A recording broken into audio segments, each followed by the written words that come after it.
Assalamualaikum warahmatullahi wabarakatuh. Alhamdulillahilladzi hadana lihada wa ma kunna linahtadiya laula an hadanallah. Laqad ja'at rusulu rabbina bil haqq wa nudu an tilkumul jannatu uristumuha bima kuntum ta'malun. Asyhadu an la ilaha illallah wahdahu la syarika lah wa asyhadu anna Muhammadan abduhu wa rasuluh. Allahumma sholli wa sallim ala Muhammad wa ala alihi wa ashabihi wa man tabi'ahum bi ihsani ila yaumiddin. Amma ba'du. Para jamaah yang dimuliakan oleh Allah Subhanahu wa taala, pertama-tama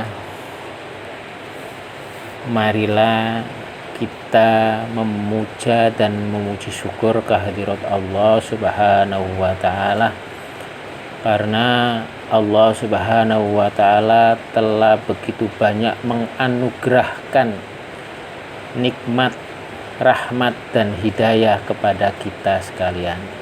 Di antara salah satu nikmat yang diberikan oleh Allah Subhanahu wa taala adalah kita masih dalam keadaan hidup pada bulan yang dimuliakan Allah ini, yaitu bulan Muharram, dan beberapa nikmat lainnya yang masih bisa kita nikmati sampai detik ini. Di antaranya adalah nikmat kesehatan dan juga nikmat hidayah kepada kita semua. Berkat nikmat kesehatan, kita dengan mudahnya melangkahkan kaki, menggerakkan anggota tubuh kita, dan dengan nikmat yang berupa hidayah yang telah diberikan atau dianugerahkan oleh Allah Subhanahu wa taala kepada kita adalah kita mampu dengan mudah melangkahkan kaki dan melambaikan tangan menuju tempat yang mulia ini dalam rangka sama-sama menuntut ilmu agama, dalam rangka untuk bertaqarrub kepada Allah Subhanahu wa taala. Yang kedua, sholawat serta salam mudah-mudahan tetap tercurah kepada junjungan Nabi kita Muhammad Sallallahu Alaihi Wasallam. Berkat suri tauladan dan bimbingan beliau sampai saat ini, sampai detik ini, kita masih dalam keadaan Islam.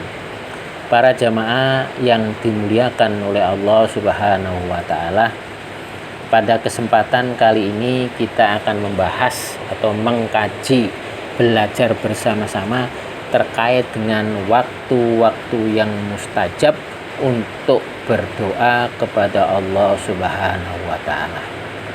Para jamaah yang dimuliakan oleh Allah Subhanahu wa taala, ada beberapa waktu di mana waktu tersebut jika seorang hamba berdoa, maka Allah akan mengijabah doa-doa hamba tersebut. Nah, berikut akan kita sampaikan satu persatu waktu-waktu terkait dengan waktu yang mustajab tersebut. Yang pertama adalah 1/3 dari akhir malam. Dari Abu Hurairah radhiyallahu an, bahwasanya Rasulullah Shallallahu alaihi wasallam bersabda, ya tanazzalu rabbina tabaraka wa ta'ala kullu lailatin ila sama'id dunya hina yabqa thulusul lailil akhir fayaqulu may yad'uni fastajib lahu, may yas'alni fa'atiyahu, may yastaghfiruni fa'aghfir lahu. Sesungguhnya Rob kami yang maha berkah lagi maha tinggi turun setiap malam ke langit dunia hingga tersisa sepertiga akhir malam. Lalu Allah Subhanahu wa ta'ala berfirman, barang siapa yang berdoa maka aku akan kabulkan. Barang siapa yang memohon pasti aku akan perkenankan. Dan barang siapa yang meminta ampun atau beristighfar pasti aku akan mengampuninya. Hadis riwayat Bukhari. Dari hadis tersebut bisa diketahui bahwa setiap sepertiga malam Allah akan mengabulkan doa-doa seorang hamba. Allah akan mengabulkan permintaan-permintaan seorang hamba. Dan Allah juga akan mengampuni setiap permohonan ampun atau permohonan maaf dari seorang hamba kepada Rabb-Nya. Karena pada saat itu sepertiga malam Allah turun di langit dunia, yaitu langit yang paling rendah, sehingga di waktu itu jarak begitu dekat antara hamba dengan Rabb-Nya. Jadi sekali lagi, waktu yang pertama yang mustajab adalah sepertiga dari akhir malam. Dasarnya hadis tersebut. Kemudian waktu yang kedua, yaitu pada saat berbuka puasa bagi orang yang berpuasa. Dari Abdullah bin Amr bin As radhiyallahu an bahwa dia mendengar Rasulullah shallallahu alaihi wasallam bersabda, anna lis-shaimi inda fitrihi da'watun la turaddu. Sesungguhnya bagi orang yang berpuasa pada saat berbuka ada doa yang tidak ditolak. Hadis riwayat Ibnu Majah. Dari hadis tersebut dapat diketahui bahwa orang yang berpuasa ketika berbuka puasa kemudian berdoa, maka doanya tidak akan ditolak oleh Allah Subhanahu wa ta'ala. Maka jangan sia-siakan pada saat kita berbuka puasa, setelah minum jangan lupa kita sempatkan untuk berdoa dulu, memohon segala sesuatu yang kita inginkan, baik itu urusan akhirat maupun urusan dunia. Karena pada waktu itu ketika kita berdoa, ketika kita sedang berpuasa kemudian berbuka puasa, maka doa kita tidak akan ditolak oleh Allah Subhanahu wa ta'ala. Waktu yang ketiga yaitu setelah sholat fardu. Dari Abi Umamah radhiyallahu an, Rasulullah shallallahu alaihi wasallam ditanya, Ja'a rajulun ila Nabi sallallahu alaihi wasallam faqala ayyus sholati afdhal, qala jawful lail sati al-ausati, qala ayyu du'ai asma, qala duburul maktubah. Ada seseorang yang pernah mendatangi Nabi Shallallahu alaihi wasallam lalu bertanya, sholat apa yang paling afdol? Sholat di tengah malam. Jawab Nabi Shallallahu alaihi wasallam. Lalu ditanya kembali, doa apa yang paling didengar? Doa di dubur sholat. Hadis riwayat Ibnu Abi Dunya.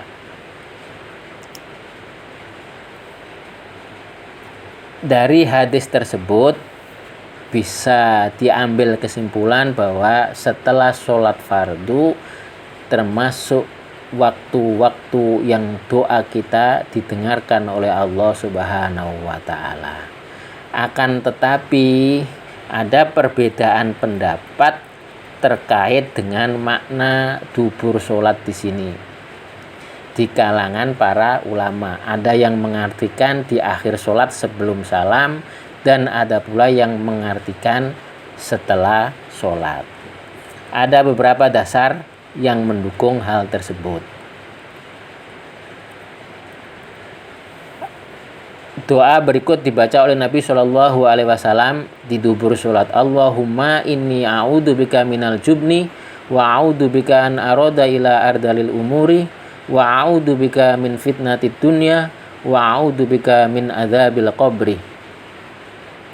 Ya Allah, aku meminta perlindungan padamu dari sikap pengecut di medan perang, dari jeleknya keadaan di masa tua, dari godaan dunia yang menggiurkan, dan dari siksa kubur. Hadis riwayat Bukhari. Dari doa tersebut, sebagian ulama berpendapat bahwa doa tersebut dibaca setelah salam dari sholat, bukan pada saat masih sholat. Tetapi ada beberapa hadis yang Rasulullah Shallallahu Alaihi Wasallam menganjurkan untuk berdoa, misalnya setelah tasyahud sebelum salam. Dari Abi Hurairah radhiyallahu an, Rasulullah Shallallahu Alaihi Wasallam bersabda, "Idza tasyahhada ahadukum falyatawaddu billah min arba'in min adzabi jahannam wa adzabil qabri wa min fitnatil mahya wal mamati wa min syarril masihid dajjal. Tsumma yad'u li nafsihi bima bada'alah." Jika salah seorang di antara kalian bertasyahud, maka mintalah perlindungan pada Allah dari 4 perkara atau 4 hal, yaitu siksa dari neraka jahanam, siksa kubur, fitnah hidup dan mati, dan dari kejelekan al-masih dajjal. Kemudian hendaklah ia berdoa untuk dirinya sendiri dengan doa apa saja yang ia inginkan. Hadis riwayat Nasa'i. Ada beberapa ulama memberikan catatan, atau sebelum kita lanjutkan ini, bahwa dari hadis tersebut bahwa dubur sholat di situ bisa diartikan sebelum salam.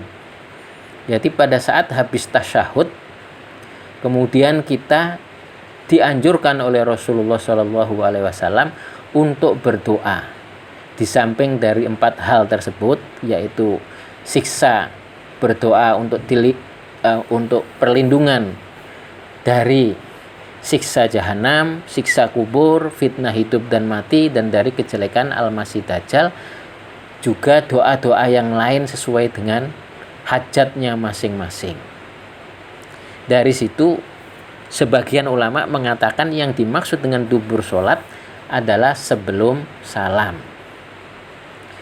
Nah, sebagian ulama memberikan catatan untuk doa akhir sholat sebelum salam, karena masih di dalam sholat hendaknya dengan menggunakan bahasa Arab, atau yang lebih baik adalah doa yang berasal dari Al-Quran dan hadis. Ini pendapat sebagian ulama.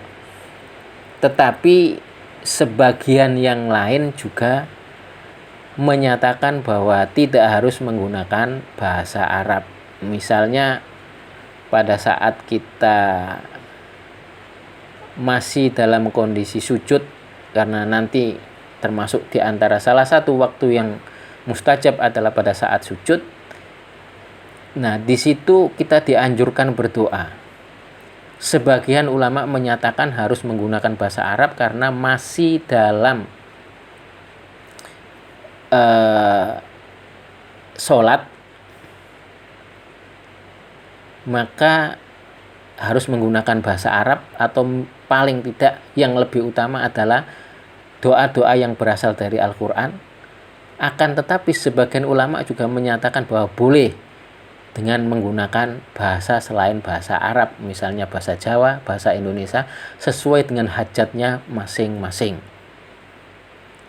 Para jamaah yang dimuliakan oleh Allah Subhanahu wa Ta'ala. Kemudian waktu yang mustajab yang keempat adalah pada waktu perang berkecamuk.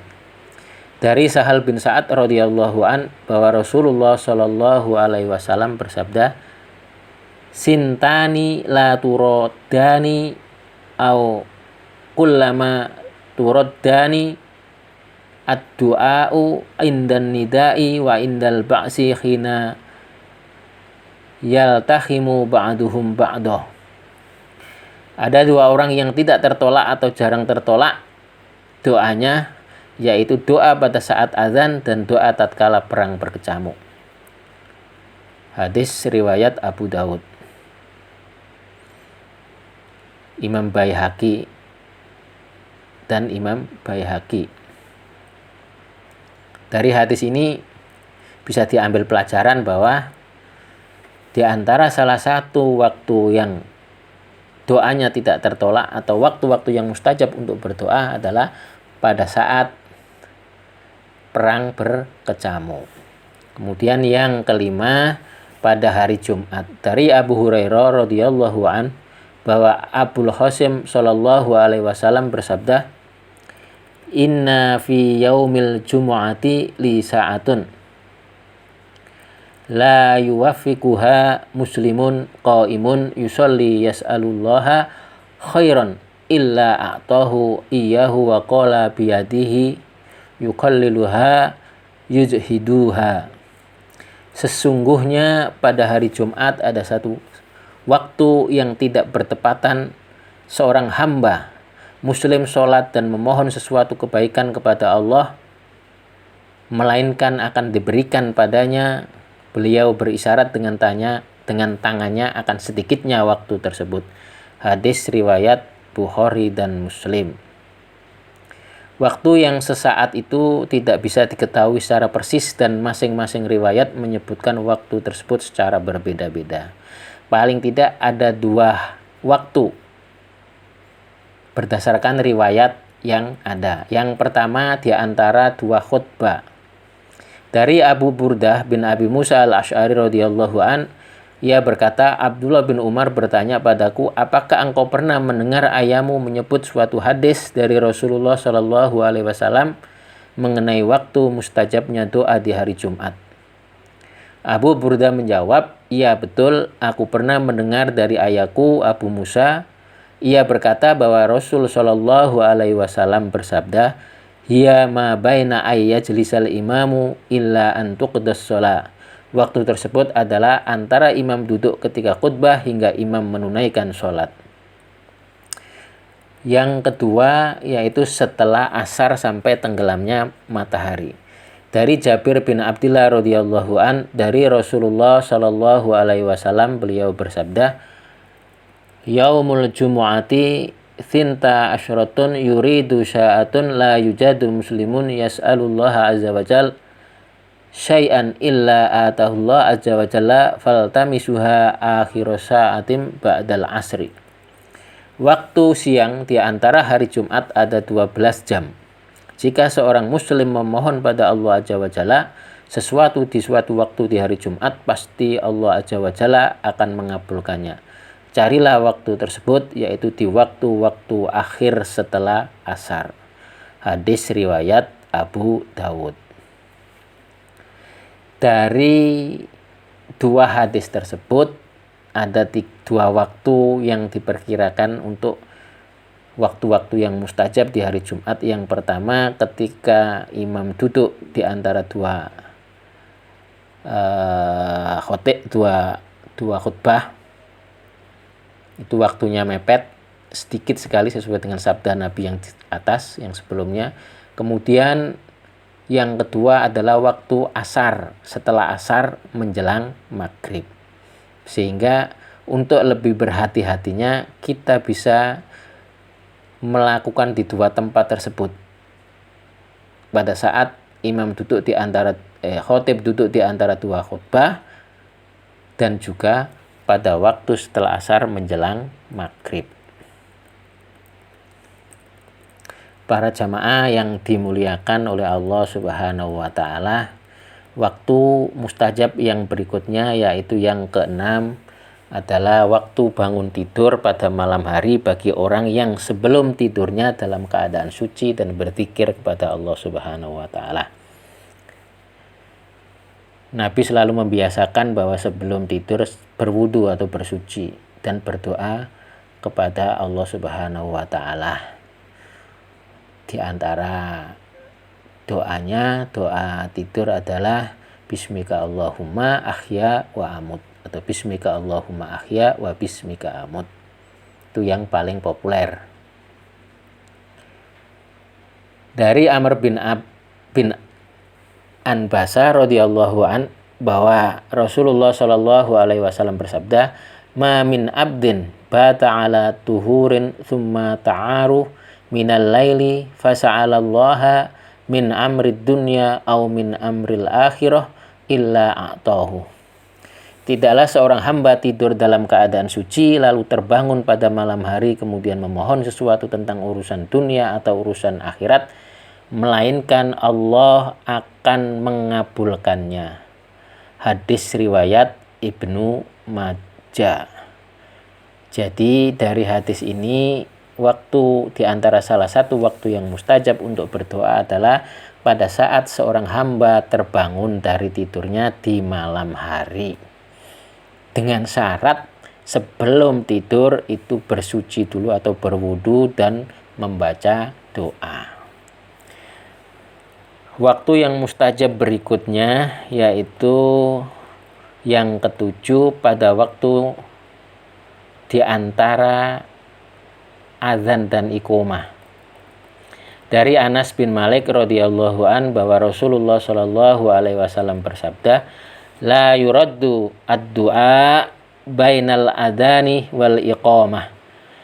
Doa tidak akan ditolak antara azan dan iqomah. Hadis riwayat Abu Dawud dan Turmudi, serta hadis ini juga diriwayatkan oleh Al-Baihaqi. Jadi di antara azan dan iqomat termasuk salah satu waktu yang mustajab. Waktu mustajab berikutnya, doa pada waktu sujud dalam sholat. Ini sebagaimana yang sudah saya singgung tadi. Dari Ibnu Abbas radhiyallahu an bahwa Rasulullah shallallahu alaihi wasallam bersabda, "Wa ammas sujudu fajtahidu fid du'ai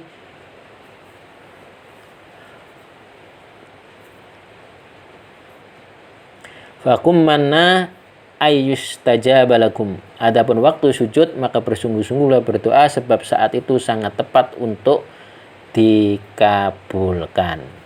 Hadis riwayat Muslim. Waktu yang ke-9 pada waktu turun hujan. Nah, seperti saat ini, pada saat turun hujan, itu diantara salah satu waktu yang mustajab untuk berdoa. Dari Sahal bin Sa'ad radhiyallahu an bahwasanya Rasulullah shallallahu alaihi wasallam bersabda, "Sintani ma turaddani ad-du'a'u indan nida'i wa tahtal matar."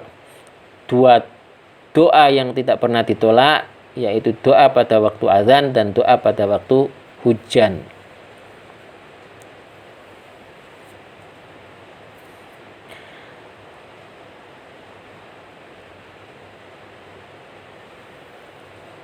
Hadis ini termaktub dalam Mustadrak Hakim dan disahihkan oleh Adz-Dzahabi. Disahihkan juga oleh Imam atau Syekh Al-Albani dalam Shahihul Jami. Kemudian waktu yang ke-10 pada waktu ajal tiba. Dari Ummu Salamah bahwa Rasulullah mendatangi rumah Abu Salamah pada hari wafatnya dan beliau mendapatkan kedua mata Abu Salamah terbuka. Lalu beliau memejamkannya kemudian bersabda, "Anna ruhah idza qubida tabi'ahul basaru fadajja nasum min ahlihi faqala la tad'u ala anfusikum illa khairan fa innal malaikata yu'minuna ala ma taqulun." Sesungguhnya tatkala roh dicabut maka pandangan mata akan mengikutinya. Semua keluarga histeris. Lalu beliau bersabda, "Janganlah kalian berdoa untuk diri kalian kecuali kebaikan, sebab para malaikat mengamini apa yang kamu ucapkan." Dari hadis ini bisa diambil pelajaran bahwa pada saat kita menyaksikan orang yang sedang sakaratul maut, sebagian ada yang mentalkin, sebagian kita yang menyaksikan, kita dianjurkan untuk berdoa, karena pada saat itu termasuk waktu-waktu yang mustajab. Karena pada saat itu para malaikat akan mengamini apa yang kita ucapkan atau kita doakan. Waktu yang berikutnya, yang ke-11 adalah pada malam Lailatul Qadar, sebagaimana firman Allah Subhanahu wa taala, "Inna anzalnahu fi Lailatul Qadr wa ma adraka ma Lailatul Qadr, Lailatul Qadri khairum min alf syahr, tanazzalul malaikatu warruhu fiha bi'idzni rabbihim min kulli am, salamun hiya hatta matla'il fajr." Kemudian yang terakhir yaitu pada hari Arafah. Dari Amr bin Shu'aib radhiyallahu an, dari bapaknya, dari kakeknya, bahwasanya Nabi Shallallahu alaihi wasallam bersabda, "Khairud du'ai yaumun Arafah." Sebaik-baik doa adalah pada hari Arafah. Hadis riwayat At-Tirmidzi. Apakah keutamaan doa ini yang menjadi permasalahan? Apakah keutamaan doa ini hanya khusus bagi yang wukuf di Arafah, atau keutamaan ini berlaku juga bagi orang yang tidak menunaikan ibadah haji atau yang tidak sedang wukuf di Arafah? Para jamaah yang dimuliakan oleh Allah Subhanahu wa taala, menurut Syekh Sholih Al-Munajjid dalam fatwanya, bahwa mustajabnya doa tersebut adalah umum, baik bagi yang berhaji maupun yang tidak berhaji. Karena keutamaan yang ada adalah keutamaan pada hari, sedangkan yang berada di Arafah atau yang sedang wukuf pada tanggal 9 Dzulhijjah berarti ia menggabungkan antara keutamaan waktu dan keutamaan tempat. Jadi termasuk kita yang berada di Indonesia, pada tanggal 9 Dzulhijjah adalah waktu-waktu yang mustajab untuk berdoa. Bahkan para salaf dahulu saling memperingatkan pada hari Arafah untuk sibuk dengan ibadah dan memperbanyak doa serta tidak banyak bergaul dengan manusia. Atha bin Abi Robah mengatakan pada Umar bin Al-Warad, "Jika engkau mampu mengasingkan diri di siang hari Arafah, maka lakukanlah." Ahwal as-salaf fi al-hajj. Para jamaah yang dimuliakan oleh Allah Subhanahu wa taala, demikianlah yang bisa saya sampaikan. Itulah waktu-waktu yang mustajab untuk berdoa, yaitu ada 12 waktu yang sudah saya uraikan tadi, yaitu sepertiga akhir malam saat berbuka puasa bagi orang yang berpuasa, kemudian setelah sholat fardu, yang keempat pada saat perang berkecamuk, yang kelima pada hari Jumat, yang keenam pada waktu bangun tidur di malam hari, yang ketujuh pada waktu di antara adzan dan iqomah, yang kedelapan doa pada waktu sujud dalam sholat, yang kesembilan pada waktu turun hujan, yang kesepuluh pada saat menyaksikan ajal tiba, yang keberapa tadi? Yang ke-11 pada malam Lailatul Qadar, dan yang ke-12 pada hari Arafah. Demikian, mudah-mudahan bermanfaat. Billahi taufik wal hidayah. Tsumma salam. Wassalamualaikum warahmatullahi wabarakatuh.